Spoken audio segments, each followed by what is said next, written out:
Kristen Volk, and I am doing the question of the day. And the question is about parenting an adult child. So it is asking about a 20-year-old who has a 15-year-old brain. And it says that there are legal implications that they are allowed to do what they want, but what they want to do is dangerous for themselves. It is hard to parent when they are beyond parenting age. It is hard to protect someone from themselves. It is easier to do all these things when they are under 18. And yes, so I would agree that it is easier when they're younger, but then life is what life is, and you have the situation of having an adult child. And so what I'm really hearing, I guess, first of all, the way I would look at this from a hand-in-hand perspective is that I'm hearing in what you're writing, there's a lot of pain and hurt and fear for this person's future. I don't know if your child's a female or a male, but that you're having lots of feelings around their dangerous behavior. I also don't know how dangerous it is. And so that's definitely a factor. And I also don't know if your child has some kind of special needs or a disability, because you said that they have a 15-year-old brain. So those are additional factors to consider, which I won't address here. But I would definitely say that it's important for you to get support.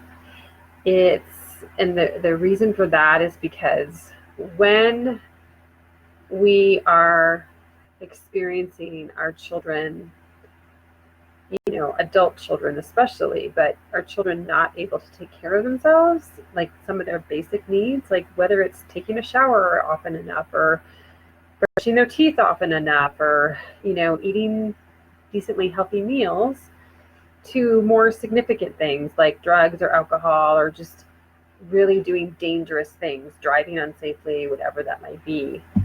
And that is really heart-wrenching for us as a parent to watch that, to see that happening.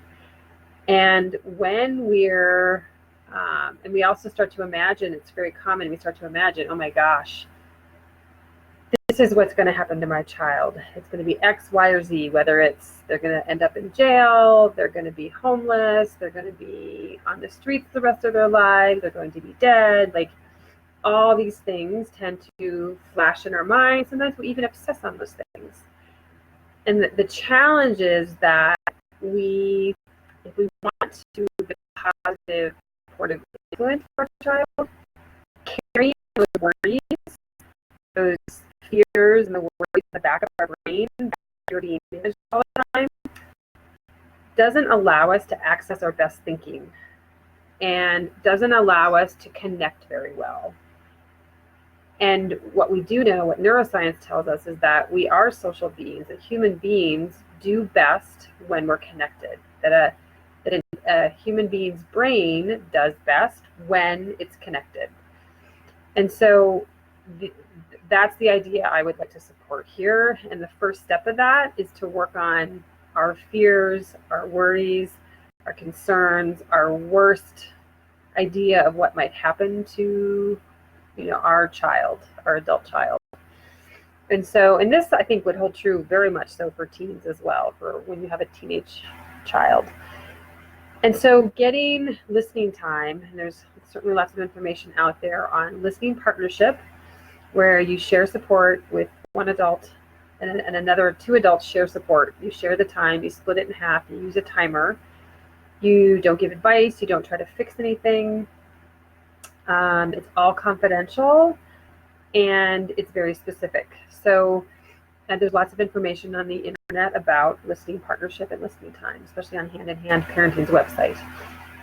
And I would really strongly recommend getting listening time for this particular challenge, because all of that fear and worry and concern, understandably, weighs on us, and we put it into what we call our emotional backpack, stuff that we carry around that hasn't been healed, and that blocks us from good thinking so that we can't support our child in moving forward in a better way, better direction. And so if you can rage, cry, shake, and I would recommend lots and lots of listening time, lots and lots of listening sessions where you can do that with another adult so that you can clear up your thinking. The next step I would recommend is to really try to connect with your child. And with a 21-year-old, that might look like different things. It's certainly very, very different than it does with a 5-year-old. But the basic premise of special time, which is a tool that is widely used with hand-in-hand parenting, but the idea with a 21-year-old is to enter that adult's world, his or her world, and delight in who your child is. So that means setting aside your agenda, setting aside what you think he should do or she should do. We get caught up as parents when our children especially when they become teenagers and older, is we oftentimes get stuck on, this is what my child should do. This is what they're doing wrong. And these are the action steps they should take. And I love what you wrote here in terms of like, they have the right to do what they want to do. And actually, we want to support them in making decisions for themselves. And if they're making unhealthy decisions, that's the part that's really hard. And so connection, though, is an incredibly powerful tool. And what we do is we listen in order to connect, because in listening, it dissolves the fear and the frustration and the defensiveness that your adult child might have around your history, around you trying to tell him or her what to do. And so taking a pose, I'm just going to call it a pose, of listening when you're with him, and it doesn't have to be all the time. I would actually tell yourself, okay, for the next 10 minutes, you might have to close your eyes even, for the next 10 minutes, I'm just going to listen. And I'm going to see what, my adult child is feeling and thinking. And just focus on listening in that moment.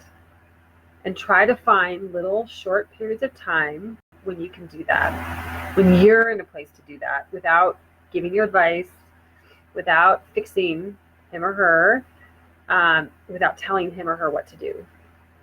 So that's the connection piece. And I would even call it, give it a name for yourself, special time, to help, oh yes, I need to do special time today, sometime when we're with him or her. And I don't know if this person lives with you or not, but those two pieces, in terms of you getting support, and then the second piece in terms of learning how to listen to him or her in a way that creates safety for him or her without being fixed, can do a lot to start to shift his internal experience of his or her relationship with you. Sorry, I'm using so many different pronouns here. So I hope that makes sense. And those are really kind of the first steps. There's really a lot you can do, and it's hard work. And I really appreciate this question. And I know it's a struggle for many, many parents, and appreciate the work that you're doing to try to love your son or daughter so well. So thank you so much, and stay tuned. If this was helpful, please tell others about these videos, and I look forward to connecting with you more. Bye.